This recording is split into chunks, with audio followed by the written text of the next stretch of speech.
देख रहे हैं बेनामी ट्रांजेक्शन। कल अपन ने याद किया था बेनामी ट्रांजेक्शन होते क्या है। वो चार चीजें जो बेनामी ट्रांजेक्शन होते हैं, कौन कौन से?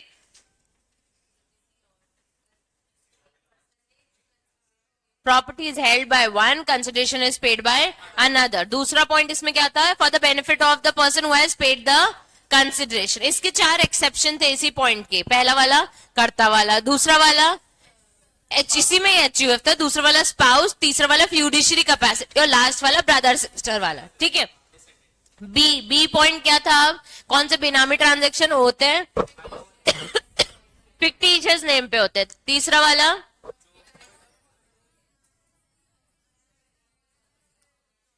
उनको डिनाई कर देता है ओनरशिप के लिए और बोल देता है मैं ओनर नहीं हूं। तीसरा लास्ट वाला नॉन ट्रेसेबल जगहों से कंसिडरेशन आया है। ठीक है। अब बच्चे लास्ट अपन ने पढ़ी चार अथॉरिटीज होती है। अथॉरिटीज एंड जुरिसडिक्शन वाले टॉपिक में अपने पढ़ता है चार अथॉरिटीज होती है। कौन कौन सी?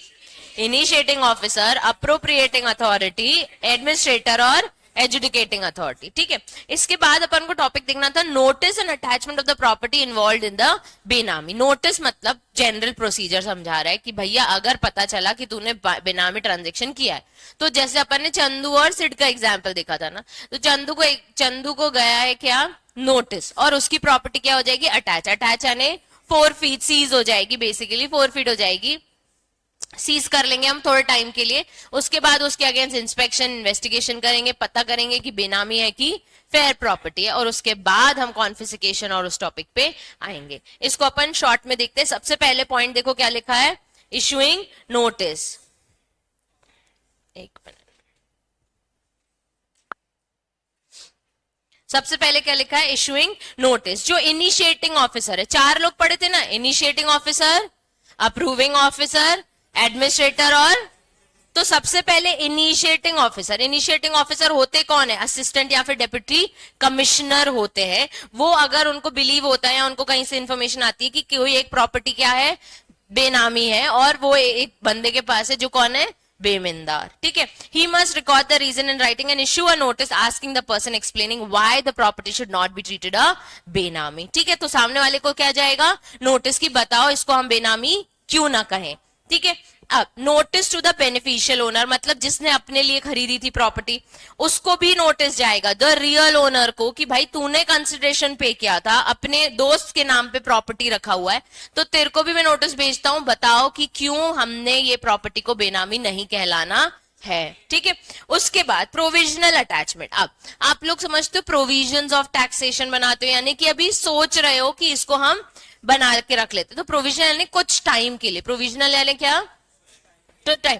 इनिशिएटिंग ऑफिसर को अगर लगेगा तो ही माइट सोल्ड और transfer during the notice period, he can provisionally attach the property यानी freeze it from the selling. ठीक है। अब बच्चे या तो वो बिकवा देगा उस प्रॉपर्टी को कि गलत है, या फिर जब उसको श्योर हो जाएगा, या फिर वो रोक देगा, उसको प्रोविजनल अटैचमेंट कर देगा, यानी कुछ टाइम के लिए मैं रोक देता हूं कि ये प्रॉपर्टी बिके ना। ठीक है। जब तक उसके अगेंस्ट इन्वेस्टिगेशन। फिर इनिशिएटिंग ऑफिसर के बाद कौन सा ऑफिसर पढ़ा था अपन ने? ऊपर अप्रूविंग ऑफिसर। ठीक है। अब approving authority, but only with the approval from approving. तो सेल करना या अटैच करना, मतलब अटैच करना या फ्रीज करना, प्रोविजनल अटैच करना, किसकी अप्रूवल से होगा? अप्रूविंग अथॉरिटी से। फर्दर एक्शन आफ्टर इंक्वायरी, अच्छा, this attachment is valid up to 90 days, मतलब 90 दिन के लिए तुम उसको प्रॉपर्टी यूज करने का हक छीन लोगे। ठीक है। With in 90 days the officer must, property is already attach, तो कंटिन्यू करेगा अटैच करने के लिए with the approval of until the adjudicating authority decides or cancel the attachment with approval. अब चार अथॉरिटीज पड़ती, चारों के नाम एडमिनिस्ट्रेटर छोड़ के बाकी तीन के नाम यहाँ आ चुके हैं। पहला वाला कौन?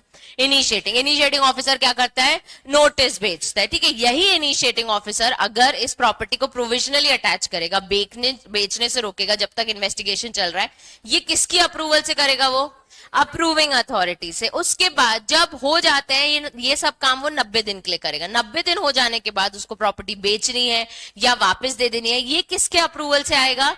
एजुकेटिंग अथॉरिटी के डिसीजन से। ठीक है। attach it with approval or until the adjudicating authority decision or decide not to attach with approval. Referral किसको जाएगा? एजुकेटिंग ऑफिसर को। सर हमने एक इनिशिएटिंग ऑफिसर के तहत इन्वेस्टिगेशन करा लिया है, अब आप फाइनल देख लो करना क्या है इस प्रॉपर्टी का। ठीक है, ये किसको बोल रहे हैं हम?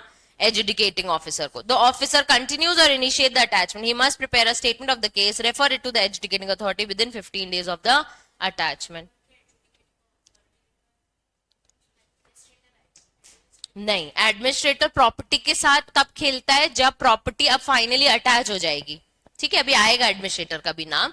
जब फाइनली प्रॉपर्टी अटैच हो जाएगी, अटैच होने के बाद करना क्या है? डिस्पोज ऑफ करना है, बेचना है, बिडिंग करानी है, गवर्नमेंट को दे देनी, ये सब डिसाइड कौन करता है? एडमिनिस्ट्रेटर। इसलिए उसका रोल यहाँ पे नहीं है, क्योंकि अभी हम क्या कर रहे हैं? Notice and attachment. क्या कर रहे हैं हम? Notice and attachment. नोटिस कौन दे रहा है? Initiating officer. ठीक है, अटैचमेंट करने की अप्रूवल कौन दे रहा है? अब फाइनली अटैचमेंट करना है, नहीं करना है, बेचना है, या फाइनली प्रॉपर्टी के साथ क्या करना है, वो कौन डिसाइड कर रहा है?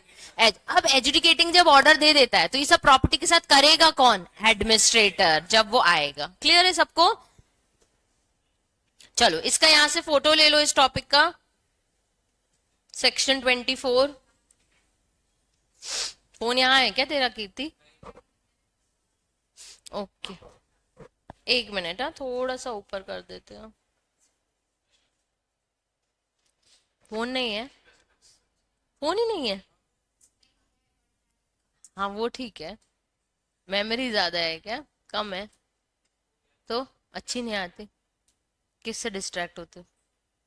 अच्छा, अभी अगर खोल लोगी तो डिस्ट्रैक्ट हो जाओगे। ओ और यार मेरे तो पेजेस ही चले गए।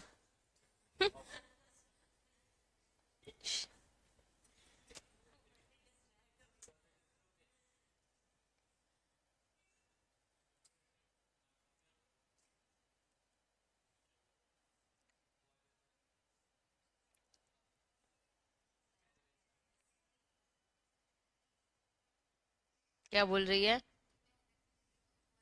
हाँ यार, और उसके बाद पूरे साल भर मेहनत करनी पड़ रही है। बना तो दिया है। तुम लोगों के साथ ही ऐसा क्यों होता है यार?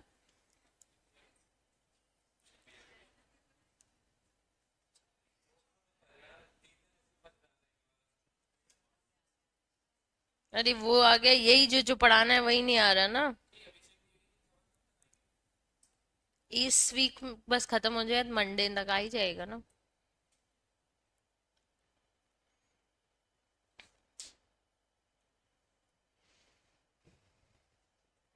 फोटो ले ली बच्चे?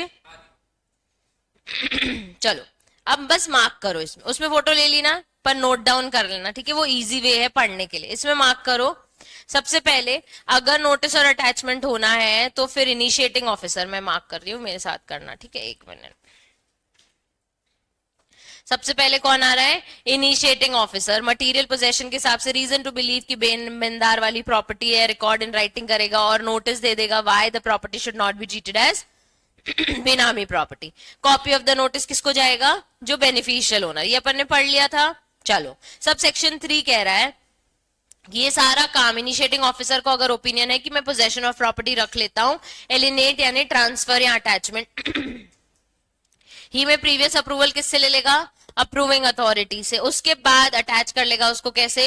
प्रोविजनली। और ये अटैचमेंट कितने दिन के लिए करेगा?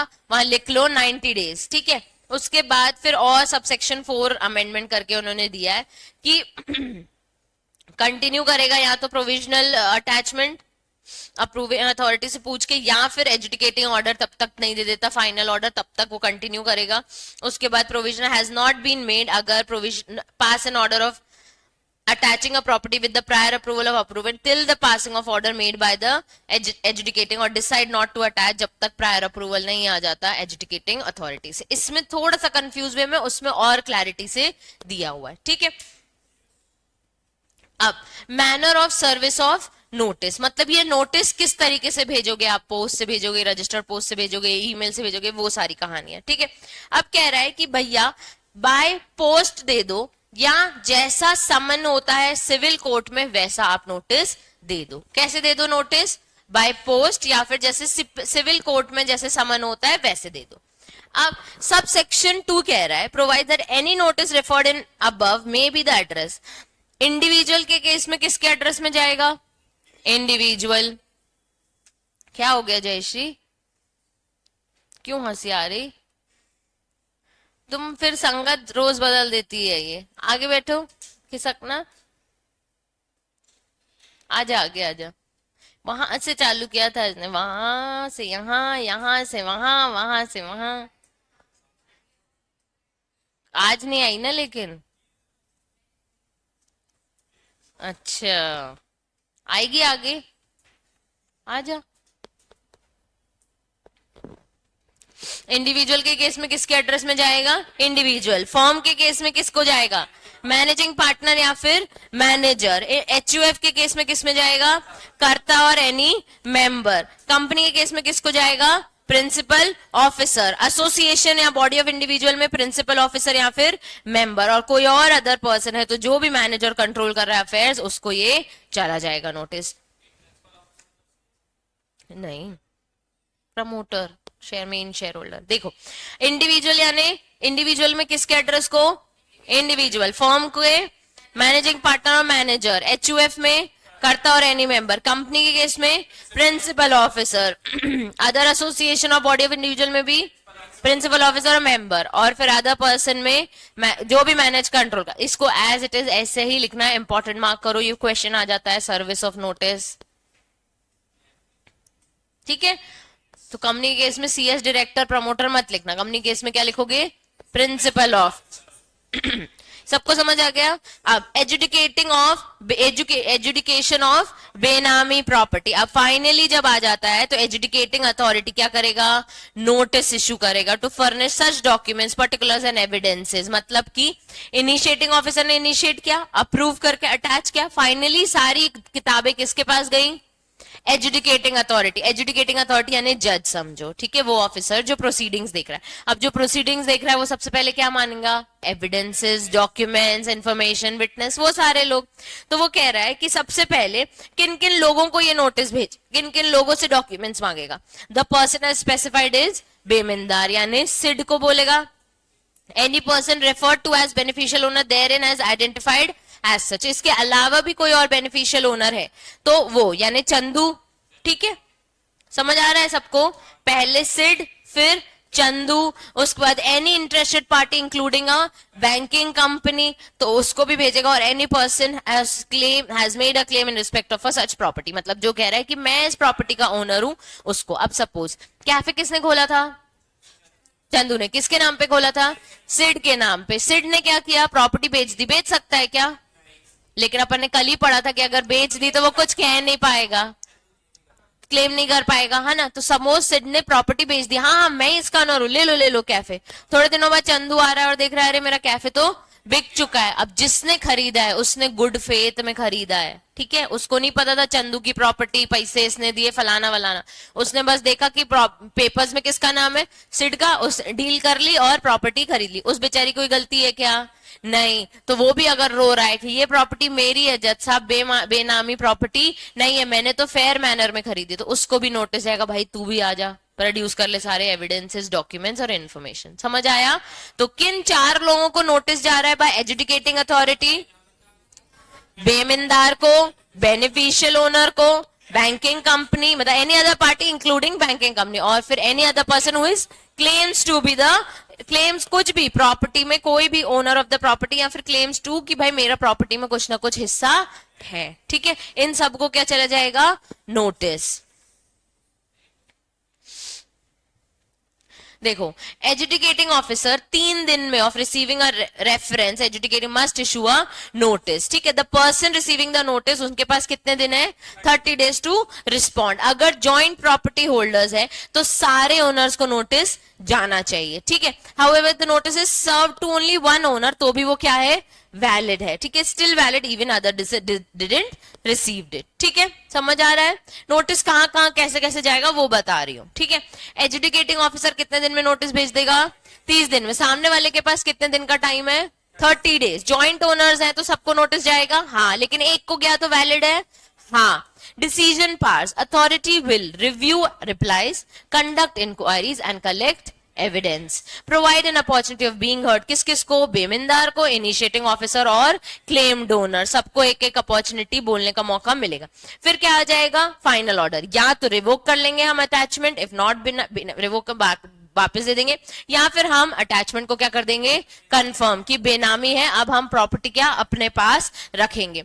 अगर प्रॉपर्टी पार्शियल बेनामी पता चलिए, तो if the only part of the property is benami and can not be clearly identified, then उस हिसाब से जजमेंट आएगा जो जज को ठीक लगे। और अगर पार्ट वेज हो सकता है तो जो फेयर वाली है वो आपकी, जो बेनामी वाली है वो हमारी। Discovery of the new Benami property. If the authority finds another Benami property not referred by, तो फिर उसको भी provisionally attach कर देंगे और treating as it was originally referred.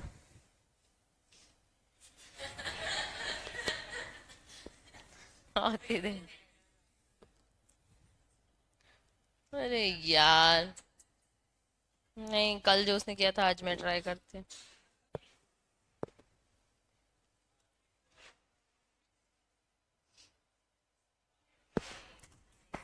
Swag ये हटाओ ना यार यहाँ से, कंफर्टेबल नहीं हूं मैं, प्लीज।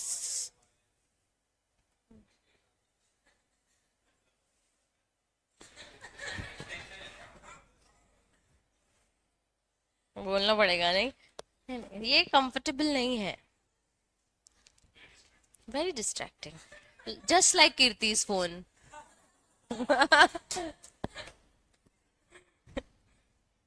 चलो, अगर नई प्रॉपर्टी पता चली कि बेनामी प्रॉपर्टी है तो उसको भी हम क्या कर लेंगे, आप प्रोविजनली स्टीच अटैच कर देंगे, ठीक है। अब एडिंग और removal party, at any stage authority क्या कर सकता है कि और भी लोगों को ऐड कर लेगा, भाई तुम भी इन्वॉल्व, तुम भी इन्वॉल्व, तुम भी, और रिमूव कर देगा, नहीं नहीं तुम्हारी कोई गलती नहीं है। Time limit for the decision, the final order may be pass within 1 year from the end of the month, और स्टैट्यूटरी स्ट्रक्चर ऑफ एजुकेटिंग, जो भी सीजी अपॉइंट करेगा consist of chairperson and at least 2 members. तो एक बंदा होता है जो डिसीजन होता है, साथ में 2 मेंबर होते हैं, इनको अपॉइंट कौन करता है, सीजी। अच्छा, सबसे पहले नोटिस किस किस को जाएगा, by adjudicating authorities, adjudicating authority की तरफ से नोटिस, बच्चे ये वाले benamidar, beneficial owner, banking company, और इंपॉर्टेंट मार्क करो, claiming to be the claim, कुछ भी क्लेम मांग रहा हो, ओनर मत लिख के आना, ठीक है, claim in respect of the property. अब सब सेक्शन 2 से यहां से फोटो ले लो आप, मतलब इतनी कहानी लिख पढ़ने के बाद आधा आधा करके ले लो। 1 मिनट में इसको शॉर्ट कर देती हूँ। कीर्ति नो फोन,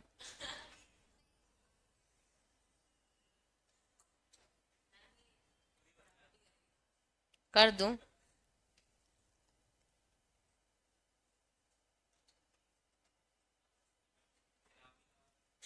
बेनामीदार नहीं बेमिंदा,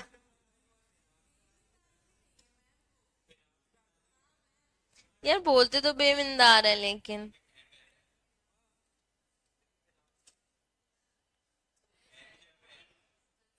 ले लिया तुम लोगों ने फोटो,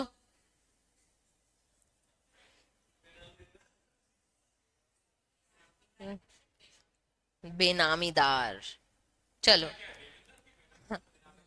जो तुम्हें, जिस पे तुम्हें प्यार आ जाए तुम बेबी बुला लो उसको, कोई दिक्कत नहीं।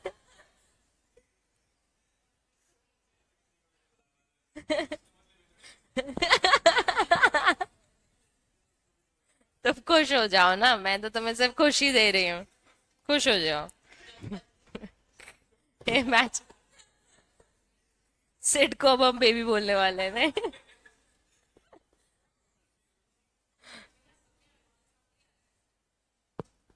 मतलब नहीं, इतना नहीं यार, वहां बहुत, मैं पढ़ाई नहीं पा रही थी वहां पे लास्ट लास्ट में, पीछे आप बिठा लो बच्चों। हाँ, मेरी बस 15 मिनट्स की बची है, तो टेस्ट हल्ले में दे सकते हैं ना। आवाज आ रही है, बहुत गंदी आवाज आ रही है वहां पे, बहुत गंदी। उस साइड कुछ टैंक क्लीन हो रहा है, रोड नहीं बन रही है, बहुत ही गंदी आवाज है। वो welcome to India, developing country हमारी, will keep on making developments every year, every month, every 6 month, वो चलता ही रहता है अपने। चलो, अब एक टॉपिक है बच्चे, कॉन्फिस्केटिंग एंड वेस्टिंग ऑफ बेनामी। जैसे कॉन्फिस्केशन पढ़ा था, मतलब हमेशा के लिए अब हम ये वाली प्रॉपर्टी जो बेनामी प्रॉपर्टी उसको क्या कर लेंगे, जब्त कर लेंगे, ठीक है। उसको लेके एक आपको सेक्शन है, सेक्शन 27। देखो, अब जब एजुकेटिंग ऑफिसर को ये चीज क्लियर हो गई है कि प्रॉपर्टी क्या है, बेनामी है, प्रॉपर्टी क्या है, बेनामी है, तो वो ऑर्डर पास कर देगा कि अब after giving a chance to heard, मतलब और फिर आपकी प्रॉपर्टी क्या हो जाती है, कॉन्फिस्केट, ठीक है। उसके बाद आपको एपीलेट ट्रिब्यूनल के पास जाना है, आप जाओ, लेकिन अभी के लिए आपकी प्रॉपर्टी क्या हो गई है, जब्त हो गई। आपको अपील करनी है इस डिसीजन के अगेंस्ट, आप कर सकते हो। Confiscation does not apply if someone bought the property from the baby from the benamidar, ठीक है। अब बच्चे क्या हुआ, जैसे कि चंदू थे और सिट थे, ठीक है। प्रॉपर्टी खरीदी चंदू ने थी, किसके नाम पे खरीदी थी, सिट के नाम पे। सिट ने पोंगा को प्रॉपर्टी क्या कर दी, बेच दी पोंगा को, ठीक है। तो अब जो पोंगा है वो प्रॉपर्टी के लिए लड़ेगा कि मैंने तो फेयर गुड फेथ में ली थी, तो आप प्रॉपर्टी आप जब्त नहीं कर सकते, प्रॉपर्टी कॉन्फिस्केट आप नहीं कर सकते। क्लियर है। Before the notice was issued, paid adequate consideration without knowing that it was बेनामी प्रॉपर्टी, यानी पोंगा को बेचारे को पता ही नहीं था कि ये बेनामी प्रॉपर्टी, और उसने क्या कर दिया, फुल एडिक्वेट कंसिडरेशन, पैसे वगैरह दे रखे हैं, ठीक है। तो हम वहां पे क्या कह रहे हैं, कॉन्फिस्केशन इस केस में जहां ये 2 पॉइंट्स है वहां पे अप्लाई नहीं होगा, ठीक है। वेस्टिंग इन द गवर्नमेंट, अब जैसे ही प्रॉपर्टी कॉन्फिस्केट हो जाती है तो गवर्नमेंट एजुकेटिंग अथॉरिटी नाचने लगती है, ठीक है। क्या करने लगती है, खुश हो जाती है, और प्रॉपर्टी किसको दे देती है, सेंट्रल गवर्नमेंट को, ठीक है। अब free from all claims, mortgages and liabilities होनी चाहिए, और कोई भी combination will be paid to the previous owner. उसको कोई पैसे नहीं मिलेंगे, चंदू को यहाँ पे खुश होने की उसको भी जरूरत नहीं है कि चलो गवर्नमेंट प्रॉपर्टी ले रही है और मुझे पैसे देगी, ऐसा कुछ नहीं होता है, ठीक है। तुमने बेनामी प्रॉपर्टी रखी, तुमको उस चीज के कोई पैसे भी नहीं मिलेंगे, और तुमने जो प्रॉपर्टी खरीदी है वो भी हम क्या कर लेंगे, अपने पास कॉन्फिस्केट कर लेंगे, और कॉन्फिस्केट करने के बाद किसको दे देंगे, सीजी को। Invalidation of fraudulent rights. If someone has created rights like fake agreements to avoid the confiscation, those rights will be null and void. अगर तुमने इसमें कोशिश की कि नहीं नहीं ये पैसे तो सिड के ही हैं, हमारे बीच में अग्रीमेंट हुआ है, और ऐसे कोई फेक अग्रीमेंट्स क्रिएट करने की कोशिश करोगे तो वो अग्रीमेंट हम फाड़ देंगे और हम बोलेंगे ये एक्सेप्टेबल नहीं है, ठीक है। No claims against the government once the property is, अपन ने देख लिया था, तो if the property is not confiscated after the case conclude, no one can claim damages और कॉम्पनसेशन अगेंस्ट द गवर्नमेंट। फिर ये नहीं बोल सकते अरे इनिशिएटिंग ऑफिसर तुमने हमारा बहुत टाइम वेस्ट किया है, इतने टाइम तक हमारे इंक्वायरी करते, अब हमें तुम पैसे दो, डैमेज दो, लॉस हुआ है, ऐसा आप नहीं कर सकते, क्योंकि ऐसा लॉ में क्लियरली डिक्लेयर कर दिया है। सबको समझ आया। दो टॉपिक 27, सेक्शन 27 में दो चीजें, कॉन्फिस्केटिंग एंड वेस्टिंग। कॉन्फिस्केटिंग मतलब जब्त करना, वेस्टिंग मतलब सीजी को प्रॉपर्टी वेस्ट करना, ट्रांसफर कर देना, ठीक है। वेस्टिंग मतलब ट्रांसफर। अब प्रॉपर्टी अगर बेनामी डिक्लेयर कर दी, किसने, एजुकेटिंग अथॉरिटी ने, ठीक है, तो हम उसको क्या कर लेंगे, कॉन्फिस्केट कर लेंगे, ठीक है। Opportunity of being heard they देंगे, आपके पास ट्रिब्यूनल जाने का राइट है, और बाकी आपकी प्रॉपर्टी क्या हो गई, हमारी तरफ से कॉन्फिस्केट हो गई। इसका एक एक्सेप्शन है, हम कॉन्फिस्केशन नहीं कर सकते अगर किसी ने वैलिड कंसिडरेशन पे करके प्रॉपर्टी खरीदी हुई है, ठीक है। किससे खरीदी है, बेनामी बेनामीदार, ठीक है।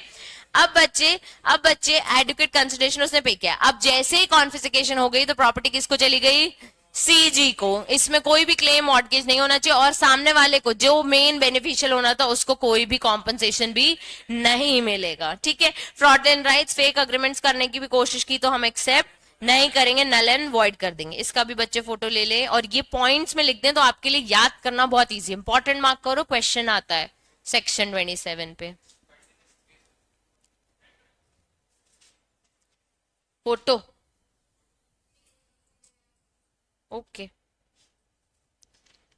अब मैनेजमेंट ऑफ प्रॉपर्टी कॉन्फ्लिक्ट। अब रोल आ जाता है किसका बच्चे आपके, बहुत याद कर रहे थे ना आप लोग, एडमिनिस्ट्रेटर का। ठीक है, तो ये प्रॉपर्टी को रिसीव, इसके पास पावर है, प्रॉपर्टी को रिसीव करेगा और प्रॉपर्टी को क्या करेगा, मैनेज करेगा in relation to which the order of confiscation आया है। अल्टीमेटली सीजी को देनी है प्रॉपर्टी, तो ये सब किसके थ्रू हो रही है, एडमिनिस्ट्रेटर के थ्रू। ठीक है, फिर provide that central government may order publish in the official gazette notify any of its officer things with to perform the functions of administrator. CG को जिसको अपना लड़का बनाना है वो उसको अपना दुकान का लड़का बना सकता है, ऐसा वो ऑफिशियल गैजेट में पब्लिश कर देगा कि तुम बनोगे मेरे एडमिनिस्ट्रेटर, तो वो एडमिनिस्ट्रेटर बन जाएगा। मतलब इसको अपॉइंट कौन करता है, सीजी। सीजी सारे मेजर्स लेगा as central government may direct, जो उसको वो बोलेगा to dispose of the property which is vested to central government. Central government को प्रॉपर्टी आ गई, किसने दी उसको, एजुकेटिंग ऑफिसर ने दी।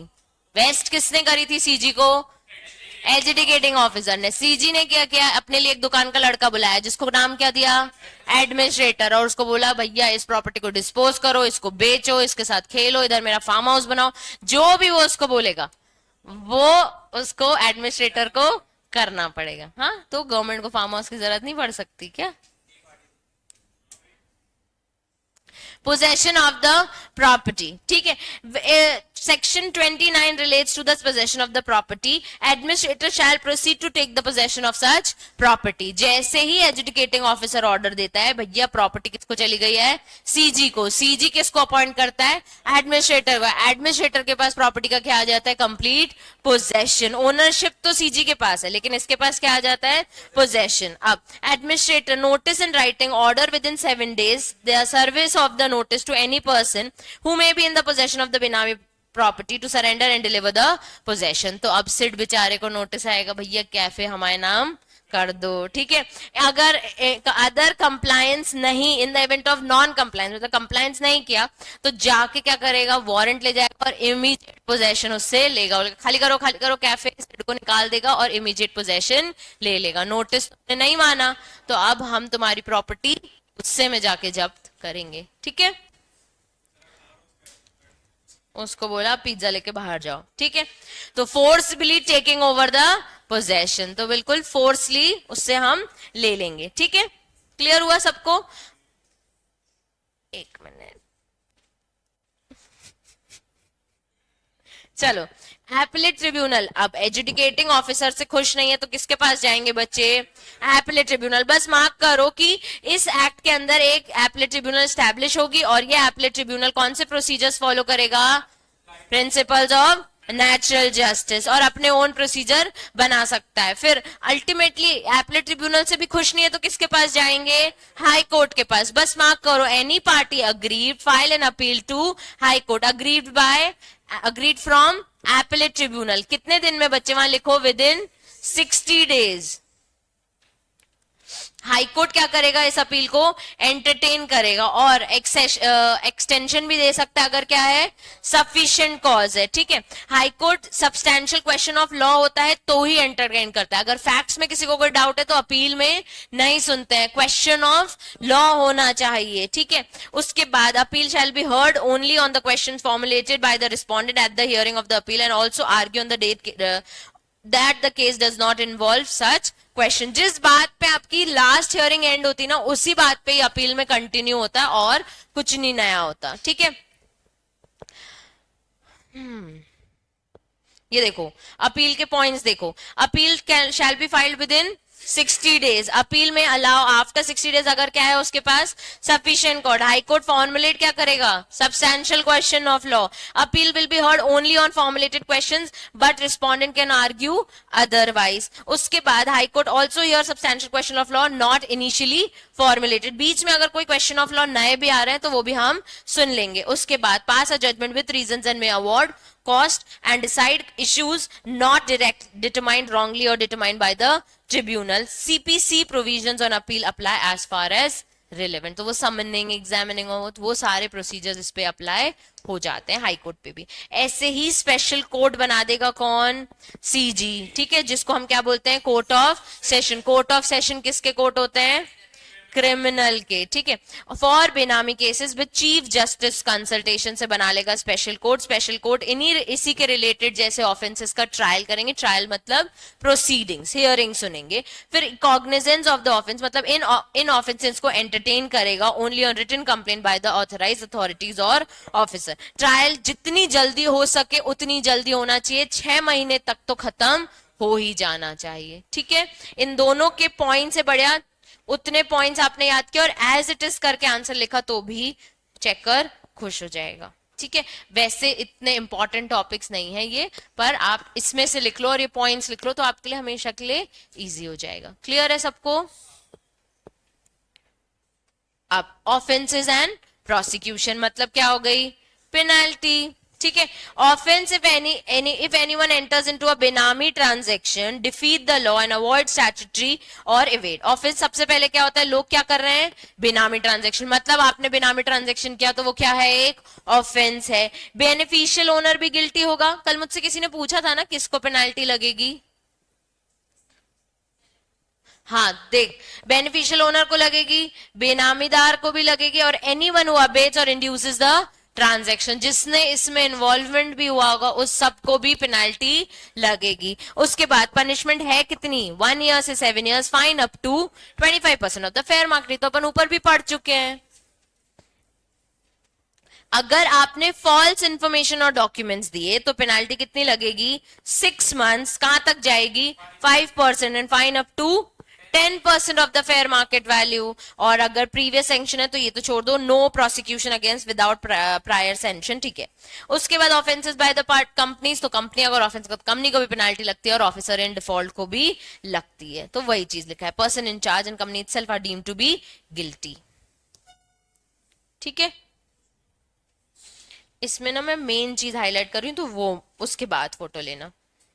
इसमें आप हाईलाइट करो penalty for benami transaction, guilty parties, punishment कितनी होगी, पेनाल्टी फॉर फॉल्स इंफॉर्मेशन। अब वेट,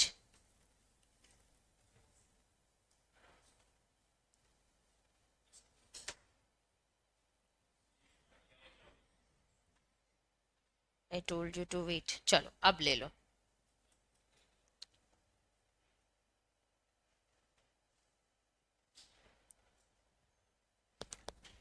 रेलेवेंट नहीं है।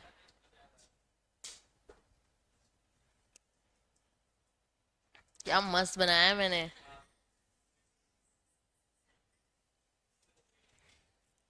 तुम लोग वो बowling करने गए हो यार? मुझे बहुत मजा आई थी, मैं गई थी तो। रियली तूने मेरे लिए बोला कि तुझे मजा आई उसके लिए रियली बोला? मैंने अच्छा खेला यार, पता है बहुत नहीं मेरा इतना नहीं था, पर हम जो 4 गए थे उसमें से तो मैं एटलीस्ट। हाँ गौरव भी 12 से गिरा था और उसने 5x लेके आया है। धड़ धड़ धड़ धड़ पूरे पूरे शॉट फर्स्ट टाइम में। वाह, वही स्ट्राइक ही कह रही हो, एक्स स्ट्राइक को ही कहते हैं वो। उसने से 4-5 किए थे, वो उसने 10 कर लिए स्ट्राइक। चलो ये चैप्टर भी हो गया छोटू मोटू। इसके बाद और छोटा चैप्टर है, मनी लॉन्ड्रिंग भी है, फ्यूजिटिव इकोनॉमिक ऑफेंडर है, हम वो करेंगे। कितने हो गए हमारे चैप्टर्स? वो नहीं खाया हमने यार।